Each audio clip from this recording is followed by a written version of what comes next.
I want to talk you through some things to hopefully help your navigation of Schoology on an iPad. So first of all, when you enter Schoology, you're going to notice that our teachers are all putting our assignments and folders inside of either a weekly folder or a unit folder. And inside of those folders, they probably have a space for each day or a folder for each day. Sometimes we have a past work or past weeks folder also, just to help keep that organized, that would allow you to be able to see all of the different things that you've done throughout the year. Now, inside of our weekly folder, you're going to see that, and I'm going to go into today's folder for right now, to show that there's different types of assignments that your teachers may be using inside of Schoology. So your first type of assignment may be one where you see a Submit Assignment button off to the side. By clicking on the Submit Assignment button, students will be able to create their different type of submission either by uploading something, and from that upload, the file upload, which looks like a paper stack, allows them to take a photo or a video, or to use their photo library to be able to access their camera right on the device. I often use this create or take a photo option to be able to take a picture right here of maybe paperwork that I've already created, or to make a video if I'm trying to create a video submission. So know that that option is available under that paper stack. Students can also create content right here inside of Schoology. They could type their response and then submit that option. The third option is resources. And resources allow students, if they click on apps, to be able to use the OneDrive resource app, which actually reaches inside of that student's OneDrive to be able to attach documents for their teacher that they've created inside of OneDrive. This is one type of assignment that students could create. Another type, and they would click then submit the assignment to submit that type of assignment. Another type of an assignment that could be inside of a kid's Schoology account would be the option to be able to access this document that the teacher has already started for them.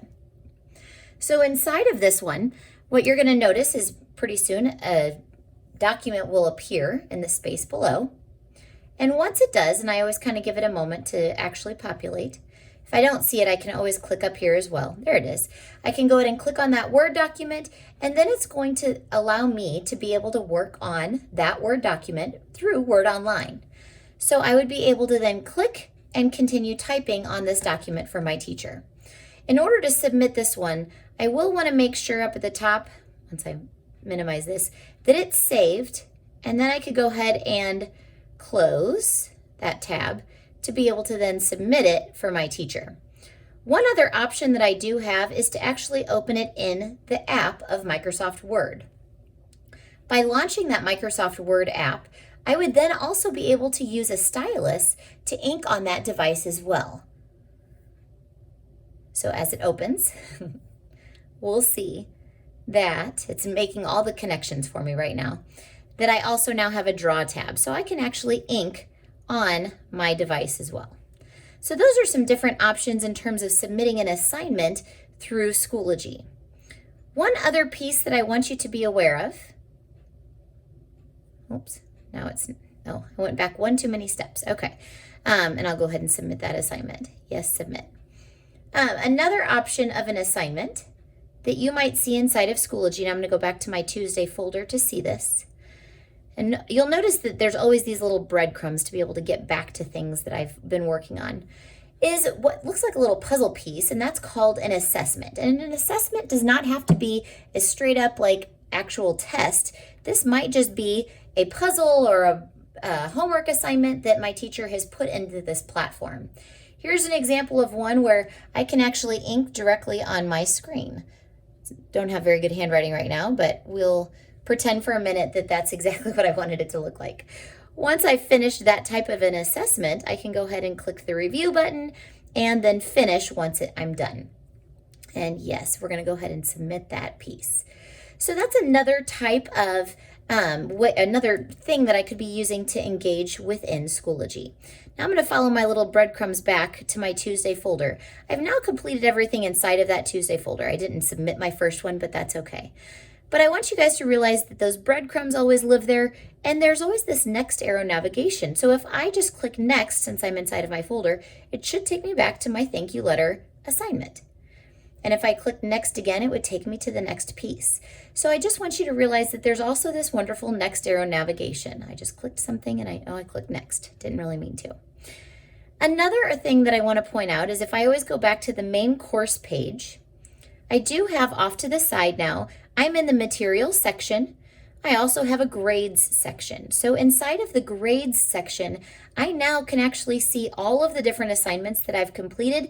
Ooh, and if I see that something's ever missing, by clicking on that assignment name, it will actually redirect me back to that assignment so I can then complete it.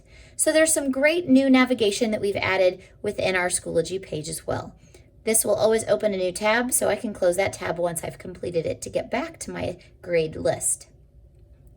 Inside of here, some other things that teachers have found helpful. One is if I click on the word members, I can find my teacher by finding the little badge with a star, and I can click on their name and actually send a message to my teacher.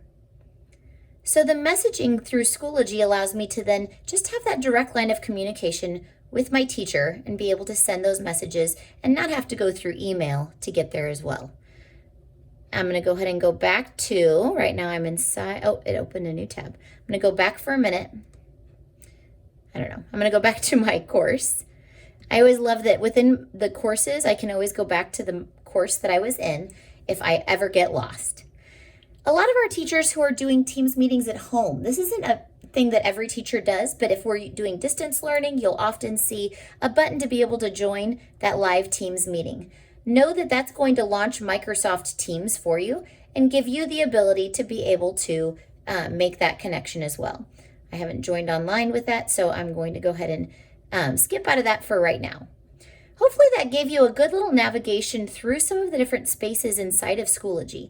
There's a lot of great stuff here, and we want to make sure that you guys have access to how to navigate and how to be able to really find things that will help you guys out.